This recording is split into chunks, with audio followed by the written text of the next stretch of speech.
بسم اللہ الرحمن الرحیم۔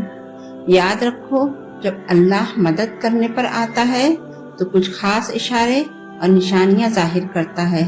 جب تم مدد مانگتے ہو تب تم تک ان ذریعے سے مدد پہنچائی جاتی ہے جن کا تم تصور بھی نہیں کر سکتے، جیسے نوح علیہ السلام تک پہنچائی گئی، کیونکہ تم اللہ کی مصلحت نہیں جان سکتے اور دعائیں تو ناممکن کے لیے ہی ہوتی ہیں، اور جو نوح علیہ السلام کا خدا ہے وہ تمہارا بھی تو خدا ہے۔ تم نہیں جانتے کہ اللہ نے تمہارے لیے کیا کچھ سوچ رکھا ہے۔ تم نہیں جانتے کہ اللہ نے تم تک تمہاری چاہت پہنچانے کے کتنے انتظام کر رکھے ہیں۔ تم نہیں جانتے کہ اس دیری کے بعد تمہاری ہر اس دعا کی قبولیت ہے جو تم مانگا کرتے تھے۔ کیا تم نہیں جانتے اس کا ایک حکم کیا سے کیا کر سکتا ہے؟ تم نہیں جانتے تمہارے خوابوں کو پورا کرنے کے لیے اس نے کیسی کیسی تدبیریں بنا رکھی ہیں؟ تم نہیں جانتے کہ تمہیں توڑنے میں ہی اس نے جوڑنے والے سبھی راز چھپا رکھے ہیں؟ جب تم محسوس کرنے لگو کہ آخری حد تک آزمائے جا رہے ہو تو سمجھ جاؤ کہ تمہارے معاملے کا فیصلہ اور اللہ کی جانب سے مدد کا وقت یقیناً بہت قریب آ رہا ہے۔ بس تم اللہ کی جانب سے آنے والے حکم کے انتظار میں صبر کیے رہو۔ اللہ کسی بھی حال میں تمہیں در بدر نہیں ہونے دے گا۔ پھر تم اللہ کے فیصلوں سے کبھی مایوس مت ہونا اور توکل رکھنا کہ اللہ کی رحمت تمہارے دل میں پیدا ہونے والے ہر خوف سے بڑی ہے۔ اس کا ایک کن تمہاری ناممکن معاملات کو ممکن کرنے کے لیے کافی ہے۔ وہ ان کہانیوں کو بھی مکمل کر سکتا ہے جو تمہارے بس میں نہیں۔ تمہیں بس یقین رکھنا ہے کہ جو تمہارا ہے اس تک تمہیں پہنچنا نہیں پڑے گا، بلکہ وہ خود راستہ ڈھونڈ کر تم تک پہنچا دے گا۔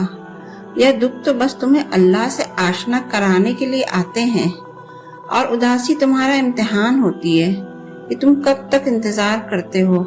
پھر تمہیں وہ سب واپس دے دیا جاتا ہے جس کے بارے میں تم اللہ سے باتیں کیا کرتے تھے، جس کے لیے تم راتوں کو اٹھ کر التجا کیا کرتے تھے۔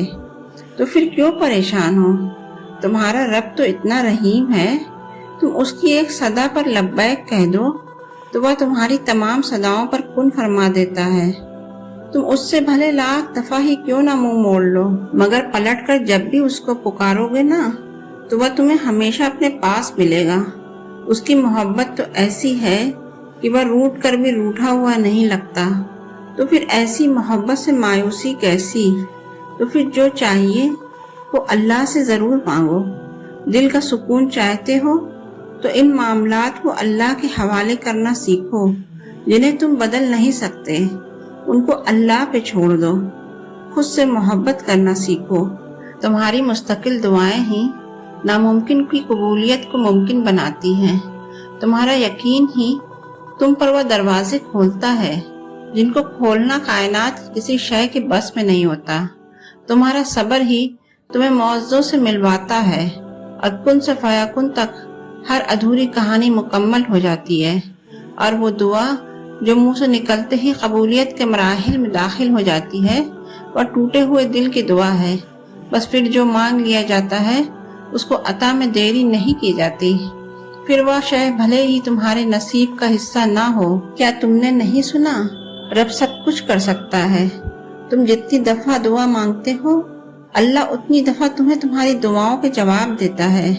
تم یہاں ایک قطرے کے لیے رو رہے ہو، جبکہ تمہارا رب تو تمہیں 7 سمندر عطا کرنے پر بھی قدرت رکھتا ہے۔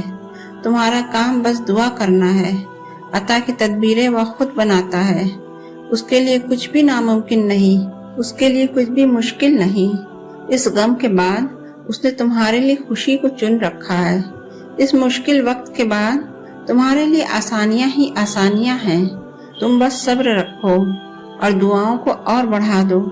اللہ تمہیں تمہاری سوچ سے بھی زیادہ دے گا۔ تمہیں اپنی امید نہیں توڑنی ہے، تمہیں دعائیں مانگتے رہنا ہے۔ جانے کب کون سی گھڑی قبولیت کی ہو۔ دعاؤں کا سلسلہ کبھی مت ختم کرنا، اللہ تمہاری دعائیں ضرور قبول کرے گا انشاءاللہ۔ اگر اس ویڈیو سے آپ کو تھوڑا بھی سکون ملا ہو تو اس ویڈیو کو دوسروں کو بھی شیئر کریں اور ان کو بھی فائدہ پہنچائیں، اور چینل پر نئے ہیں تو چینل کو سبسکرائب ضرور کریں۔ شکریہ۔ جزاک اللہ خیر.